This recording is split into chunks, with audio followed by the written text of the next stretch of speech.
25 ফেব্রুয়ারি 2009 দেশের ইতিহাসে ঘটে এক নারকীয় ঘটনা। পিলখানায় বিডিআর হত্যাযজ্ঞে নিহত হন 57 জন সেনা কর্মকর্তা সহ 74 জন।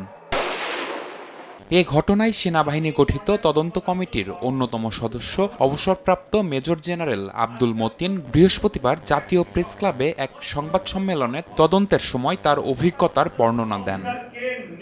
শুধুমাত্র অপারেশন ডালভাত কর্মসূচির জন্য 15 বছর আগের সেই দিনটিতে কোনো বিদ্রোহ সংগঠিত হয়নি, বরং সেটি ছিল বাংলাদেশকে দুর্বল করতে দেশি বিদেশি ষড়যন্ত্রের ফল।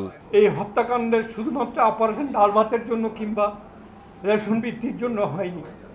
আমি মনে করি এটি একটি দীর্ঘদিনের পরিকল্পিত হত্যাকাণ্ড, যার মাধ্যমে বাংলাদেশকে দুর্বল করার পরিকল্পনা করা হয়েছে। এই পরিকল্পনায় যুক্ত ছিল দেশের কিছু বিশ্বাসঘাতক এবং বাইরের একটি দেশের চক্রান্ত। সারা খাতুন ওখানে গিয়েছেন, কি কারণে গিয়েছেন আমরা জানি না। সোহেল তাজ উনি স্বরাষ্ট্র প্রতিমন্ত্রী ছিলেন, উনার কোনো ভূমিকা দেখি নাই, কিন্তু আমরা শুনেছি তিনি যারা খুনি তাদেরকে বাইরে পাঠানোর ব্যাপারে সুবিধা করে দিয়েছিলেন। জাহাঙ্গীর কবির নানক, মির্জা আজম, আলমারা গিনি, এমপি রেজা, ওয়ারসেদ হোসেন বেলাল, হাসানুল হক নূর, রাশেদ খান মেনন, মতিয়া চৌধুরী, এরা রাজনৈতিক ব্যক্তিবর্গ। এইখানে একটা ছিল মিলিটারি সিচুয়েশন, ইনাদেরকে কেন এইখানে দায়িত্ব দেওয়া হলো নেগোসিয়েশন করা? তিনি আরো জানান, বিভিন্ন সংস্থার সদস্যদের সাক্ষ্য নিতে চাইলে সেনাবাহিনীর তদন্ত কমিটিকে অসহযোগিতা করা হয়, বরং তদন্তে যাদের সংশ্লিষ্টতা পাওয়া গেছে তাদের পদোন্নতি দিয়ে বিদেশে পাঠিয়ে দেয় সরকার।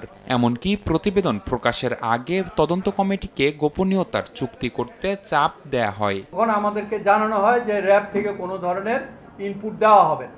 আমরা ডিজিএফআইকে চিঠি লিখি, কটুবিনকারীতে স্টেটমেন্ট দেওয়ার জন্য পাঠানো অনুরোধ করি, বলেন আমার কোনো অফিসার স্টেটমেন্ট দিবে না। অবসরপ্রাপ্ত মেজর জেনারেল আব্দুল মতিন জানান, সীমাবদ্ধতার কারণে এতদিন মুখ খুলতে পারেননি তিনি। আমি অপেক্ষায় ছিলাম এই তথ্যগুলো আপনাদের সামনে উপস্থাপন করার জন্য। নিবিড় সাহা, সময় সংবাদ, ঢাকা।